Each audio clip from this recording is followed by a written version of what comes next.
So ಬನ್ನಿ ಪಲಾವ್ಗೆ ಏನೇನು ಬೇಕಾಗಿದೆ ಅನ್ನೋದನ್ನ ನೋಡ್ಕೊಳ್ಳೋಣ.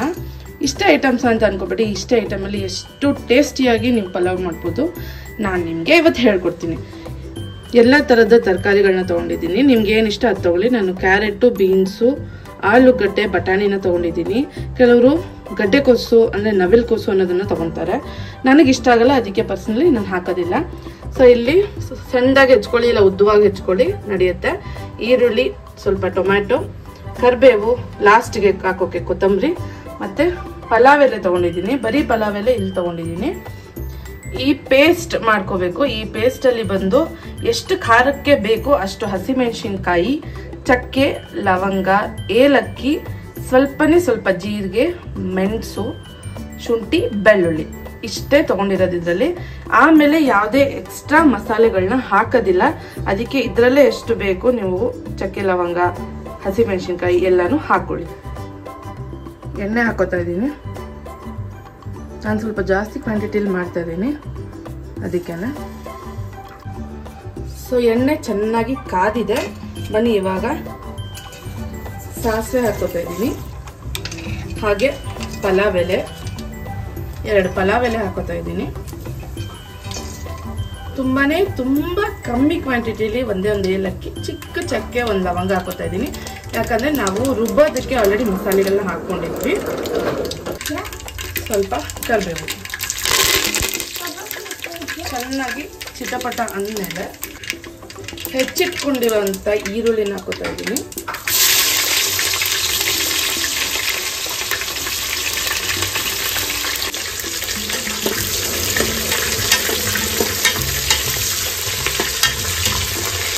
ಒಳ್ಳೆ ಫ್ರೈ ಆಗಲಿ ಚೆನ್ನಾಗಿ.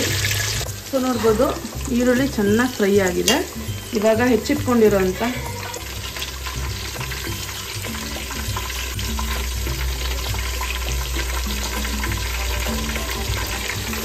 ಇದನ್ನು ಕೂಡ ಚೆನ್ನಾಗಿ ಬೇಯೋವರೆಗೂ ಬೇಯಿಸ್ಕೊಳ್ಳೋಣ. ಇದನ್ನು ಚೆನ್ನಾಗಿ ಫ್ರೈ ಮಾಡ್ಕೊಳ್ಳೋಣ. ಈ ಥರ ಬಿಡಿ ಬಿಡಿಯಾಗಿ ಕಾಣೋದು ಬೇಡ, ಒಳ್ಳೆ ಗೊಜ್ಜು ರೀತಿಲಿ ಇದನ್ನು ಬೇಯಿಸ್ಕೊಳ್ಳೋಣ. ರುಚಿಗೆ ತಕ್ಕಷ್ಟು ಉಪ್ಪು,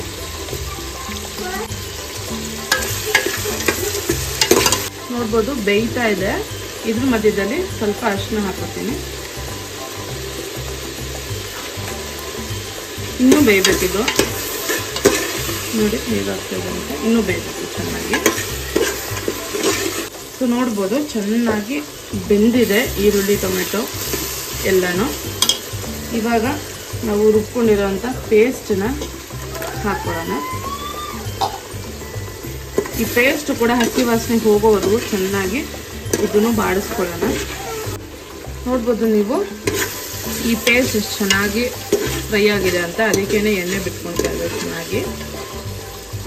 ಒಳ್ಳೆ ಕುಷ್ಕ ರೀತಿ ಬರುತ್ತೆ, ನಾನು ಹೇಳ್ತಾ ಇದ್ದೀನಿ, ಐ ಪ್ರಾಮಿಸ್ ಯು ಆಲ್. ಇವಾಗ ತರಕಾರಿಗಳನ್ನ ಹಾಕ್ಕೊಳ್ಳೋಣ. ಪೂರ್ತಿ ತರಕಾರಿ ಹಾಕ್ಕೊಂಡಿದ್ದೀನಿ. ತರಕಾರಿನ ಚೆನ್ನಾಗಿ ಬಾಡಿಸ್ಕೊಳ್ಳೋಣ. ಮಸಾಲೆ ಜೊತೆನೇ ಒಂದು 5 ನಿಮಿಷ ಬಾಡಿಸ್ಕೊಂಡ್ರೆ ಮಸಾಲೆ ಚೆನ್ನಾಗಿ ಹಿಡಿಯುತ್ತೆ, ತರಕಾರಿಗೆ ಟೇಸ್ಟಾಗಿ ಬರುತ್ತೆ. ಸೊ ಇದು ಒಂದು 5 ನಿಮಿಷ ಬೇಯಿಸ್ಕೊಳ್ಳೋಣ. ಚೆನ್ನಾಗಿ ತರಕಾರಿ ಮಸಾಲೆ ಜೊತೆ ಫ್ರೈ ಆಗಿದೆ. ನೋಡ್ಬೋದು ನೀವು, ಒಂಚೂರು ತಳ ಹಿಡಿಯಲ್ಲ. ಸೊ ನಾನು ಉಪಯೋಗಿಸೋ ಒಂದೇ ಒಂದು ಮಸಾಲೆ ಅಂದರೆ ನೂಡಲ್ಸ್ ಮಸಾಲ ಅಂತ. ಇದು ತುಂಬಾ ಚೆನ್ನಾಗಿರುತ್ತೆ. ಪಲಾವ್ ಮಾಡಲಿ, ಟೊಮೆಟೊ ಬಾತ್ ಮಾಡಲಿ, ಏನೇ ಮಾಡಲಿ ಒಂದು ಚಿಟಿಕೆ ಹಾಕಿದ್ರು ತುಂಬ ಟೇಸ್ಟ್ ಬರುತ್ತೆ.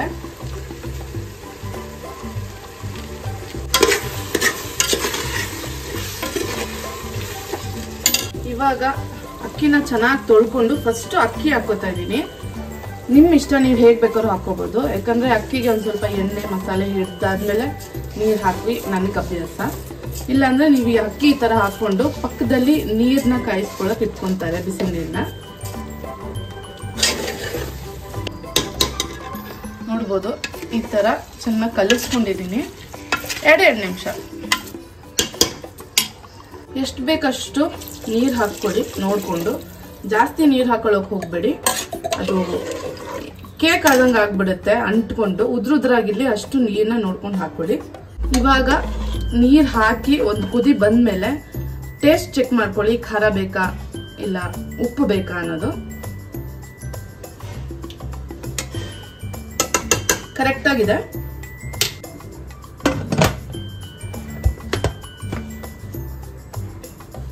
ಒಂದು ವಿಸಿಲ್ ಬರಲಿ. ನಮ್ಮ ಕುಕ್ಕರ್ಗೆ ಒಂದೇ ವಿಸಿಲ್ ಸಾಕು. ನಿಮ್ಮ ಕುಕ್ಕರ್ ಎಷ್ಟು ವಿಸಿಲ್ಗೆ ಅನ್ನ ಬೇಯುತ್ತೆ ಅನ್ನೋದು ನಿಮಗೆ ಗೊತ್ತಿರುತ್ತೆ. ಒಂದು ವಿಸಿಲ್ ಹೊಡಿಸಿ ನಾನು ಒಂದು 5 ನಿಮಿಷ ಕಮ್ಮಿ ಫ್ಲೇಮಲ್ಲಿ ಇಡ್ತೀನಿ. ನೋಡಿ ಹೇಗಾಗಿದೆ ಅಂತ. ತರಕಾರಿ ಎಲ್ಲ ಮೇಲೆ ಬಂದಿದೆ, ಚೆನ್ನಾಗಿ ಬೆಂದು.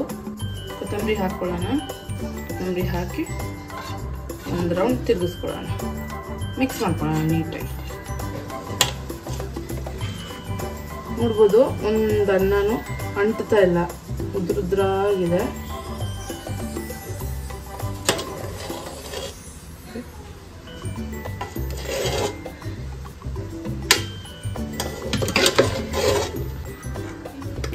ನೋಡಿ ಇಷ್ಟು ಉದ್ರುದ್ರಾಗಿದೆ. ಅದಕ್ಕೆ ನೋಡಿಕೊಂಡು ಕರೆಕ್ಟಾಗಿ ನೀರಿಟ್ಟರೆ ತುಂಬ ಚೆನ್ನಾಗಿರುತ್ತೆ. ಸೊ ಹೇಗಿತ್ತು ಗೈಸ್ ಇವತ್ತಿನ ವ್ಲಾಗ್? ಐ ಹೋಪ್ ನಿಮ್ಮೆಲ್ರಿಗೂ ಇವತ್ತಿನ ಪಲಾವ್ ರೆಸಿಪಿ ಇಷ್ಟ ಆಗಿರುತ್ತೆ ಅಂತ. ನಾವು ತುಪ್ಪ ಜೊತೆ ಹಾಕೊಂಡು ತಿಂತೀವಿ. ಬಿಸಿ ಬಿಸಿ ಪಲಾವ್ಗೆ ತುಪ್ಪ ಹಾಕೊಂಡು ತಿನ್ನೋದು ತುಂಬ ಟೇಸ್ಟಿಯಾಗಿರುತ್ತೆ. ಬಟ್ ನೀವು ಮೊಸರು ಬಜ್ಜಿ ಕೂಡ ಮಾಡಿಕೊಂಡು ತಿನ್ಬೋದು. ಬ್ಲಾಗ್ ಇಷ್ಟ ಆಗಿದ್ರೆ ಲೈಕ್, ಶೇರ್, ಸಬ್ಸ್ಕ್ರೈಬ್ ಮಾಡೋದನ್ನ ಮರಿಬೇಡಿ. ಸಬ್ಸ್ಕ್ರೈಬ್ ಮಾಡದೆ ನೋಡ್ತಾ ಇದ್ದೀರಾ ಅಂದರೆ ಫಸ್ಟ್ ಸಬ್ಸ್ಕ್ರೈಬ್ ಮಾಡ್ಕೊಳ್ಳಿ. ಆದಷ್ಟು ಬೇಗ ಮತ್ತೊಂದು ಸಖತ್ತಾಗಿರೋ ವ್ಲಾಗ್ ಜೊತೆ ಸಿಗೋಣ. Until then bye bye guys.